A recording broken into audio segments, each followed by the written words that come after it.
बिस्मिल्लाहिर्रहमानिर्रहीम अल्हम्दुलिल्लाहि रब्बिल आलमीन वस्सलातु वस्सलामु अला सय्यिदिल अंबियाइ वल मुरसलीन व अला आलिहि व अस्हाबिहि अजमईन। अम्मा बाद, बिरादरान इस्लाम, अस्सलामु अलैकुम व रहमतुल्लाहि व बरकातुहू। क़ुरबानी के मुताल्लिक़ दो मसाइल की वज़ाहत इस वक्त पेश नज़र है। दुआ फ़रमाइए कि अल्लाह ताला हक़ बात कहने की तौफ़ीक़ अता फ़रमाएँ, आमीन या रब्बल आलमीन। पहला मसला ये है कि अगर किसी घर का ज़िम्मेदार साहिब निसाब हो और उसके मातहत घर के दूसरे अफराद साहिब निसाब नहीं हों तो उस साहिब निसाब पर क़ुरबानी वाजिब है और उसे चाहिए कि वो क़ुरबानी के सवाब में अपने तमाम घर के अफराद को शरीक कर ले। अल्लाह के रसूल सल्लल्लाहु अलैहि वसल्लम जब क़ुरबानी फरमाया करते थे तो अपनी तरफ़ से और अपनी आल की तरफ़ से क़ुरबानी फरमाया करते थे। इस हदीस का यही मकसद और मतलब था कि अपने तमाम घर वालों को सवाब में शरीक किया जाए। और अगर किसी घर में कोई भी साहिब निसाब नहीं हो फिर भी वो नफली तौर पर क़ुरबानी करना चाहते हों तो इस सूरत में भी एक नफली क़ुरबानी बेईमाना सबकी तरफ से काफ़ी हो सकती है कि उसके सवाब में सब घर वाले शरीक हो जाएं। लेकिन अगर किसी घर में मुतअद्दद अफराद साहिब निसाब हों, जैसे शौहर ख़ुद साहिब निसाब हो, उसकी बीवी भी साहिब निसाब हो और भी अफराद मुश्तरक हों, तो वो सब साहिब निसाब हों,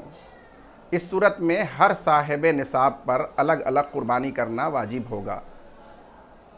इसलिए कि अल्लाह के रसूल सल्लल्लाहु अलैहि वसल्लम ने इरशाद फरमाया है, मन कान लहु साअतुन वलम युज़ही फ़ला यक़रुबन्न मुसल्लाना। जो साहिब उसात हो, साहिब निसाब हो, उसके बावजूद क़ुरबानी न करे तो हरगिज़ वो हमारी ईदगाह के करीब भी ना आए। लिहाजा एक घर में जितने भी साहिब उसात, साहिब निसाब मौजूद हों, सब पर क़ुरबानी करना वाजिब है, क्योंकि इस हदीस में मन कान लहु साअतुन का लफ्ज़ आया है, जिसके तहत हर साहिब निसाब शामिल हो जाता है, हर साहिब उसात शामिल हो जाता है। इसी हदीस की रूह से जुमहूर फ़ुक़हाए किराम का मसलक यही है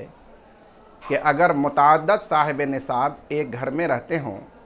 एक ख़ानदान के अफराद हों, तो सब पर क़ुरबानी करना अलग अलग वाजिब होता है।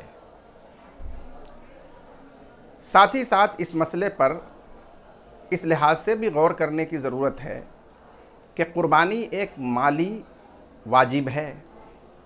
लिहाजा जिस तरह ज़कात माली वाजिब है, सदक़तुल फ़ित्र माली वाजिब है और वो हर साहिब निसाब पर मुस्तकिल अलग अलग वाजिब है, उसी तरह ये क़ुरबानी भी हर साहिब निसाब, साहिब उसात पर मुस्तकिल तौर पर अलग अलग वाजिब होगी। यहाँ एक हदीस शरीफ बयान की जाती है कि हज़रत अबू अय्यूब अंसारी रज़ी अल्लाह ताला अन्हु से रिवायत है कि आप सल्लल्लाहु अलैहि वसल्लम के ज़माने में सहाबे किराम एक बकरी पूरे घर वाले की तरफ से क़ुरबानी किया करते थे और उसे पूरे घर वाले खाते थे और दूसरों को भी उसमें से खिलाते थे। इस मज़मून की अहादीस और भी बाज़ सहाबे किराम से मनक़ूल है।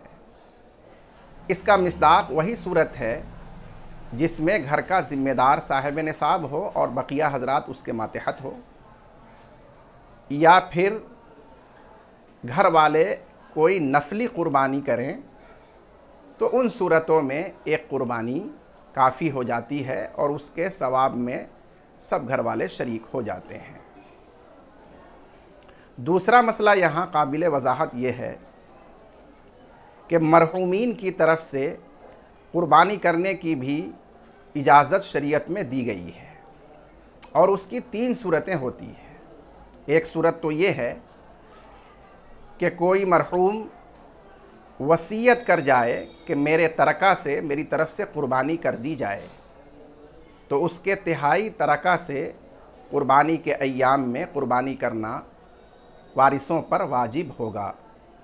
اور اس قربانی کے گوشت کو فقراء اور مساکین پر صدقہ کر دینا واجب ہے۔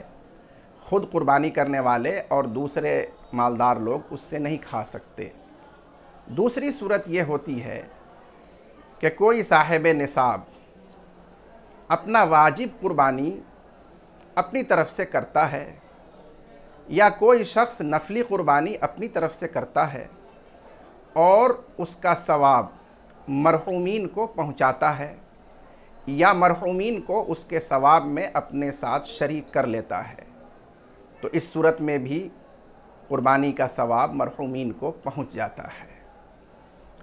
اور قربانی کرنے والے کی طرف سے وہ قربانی ادا بھی ہو جاتی ہے۔ اگر واجب ہو تو واجب بھی ادا ہو جاتی ہے۔ اور اس کی تیسری صورت یہ ہے کہ مرحومین ہی کے نام سے انہی کی طرف سے قربانی ذبح کی جائے، یہ صورت بھی درست ہے، اور اس صورت میں بھی اصلاً تو قربانی کرنے والے کی طرف سے ہی ہوتی ہے، لیکن اس کا ثواب اس مرحوم کو پہنچتا ہے جس کے نام سے، جس کی طرف سے قربانی کی گئی۔ اس سلسلے میں احادیث میں 2 ثبوت ہمیں بہت واضح طور پر ملتے ہیں۔ ایک یہ کہ حضرت عائشہ رضی اللہ عنہا سے، حضرت ابو ہریرہ رضی اللہ تعالیٰ عنہ سے، حضرت جابر رضی اللہ تعالیٰ عنہ سے، اور بعض دیگر حضرات صحابہ کرام سے یہ مضمون احادیث میں مروی ہے کہ آپ صلی اللہ علیہ وسلم قربانی اپنی طرف سے، اپنی آل کی طرف سے اور اپنی پوری امت کی طرف سے کیا کرتے تھے۔ ظاہر ہے کہ آپ کی آل اور آپ کی امت میں بہت سے حضرات وہ تھے جو اس وقت فوت ہو چکے تھے، اور آل اور امت کا لفظ بھی یہاں عام ہے، جو اپنے عموم کے اعتبار سے زندہ اور فوت شدہ سب کو شامل ہے۔ اس لیے سب کی طرف سے قربانی ہوتی تھی اور سب کو اس کا ثواب پہنچایا جاتا تھا۔ دوسرا ثبوت یہ ہے کہ حضرت علی رضی اللہ تعالیٰ عنہ آپ صلی اللہ علیہ وسلم کی وصیت سے، آپ کی جانب سے آپ کے وصال کے بعد اہتمام کے ساتھ قربانی کیا کرتے تھے۔ ظاہر ہے کہ آپ صلی اللہ علیہ وسلم اسی چیز کی وصیت فرمائیں گے جو افضل ہو، بہتر ہو۔ بس اس وصیت سے بھی یہ بات معلوم ہوتی ہے کہ یہ قربانی مرحومین کی طرف سے افضل ہے، اس کا ثواب مرحومین کو جاتا ہے، اسی لیے آپ نے اس کی وصیت فرمائی،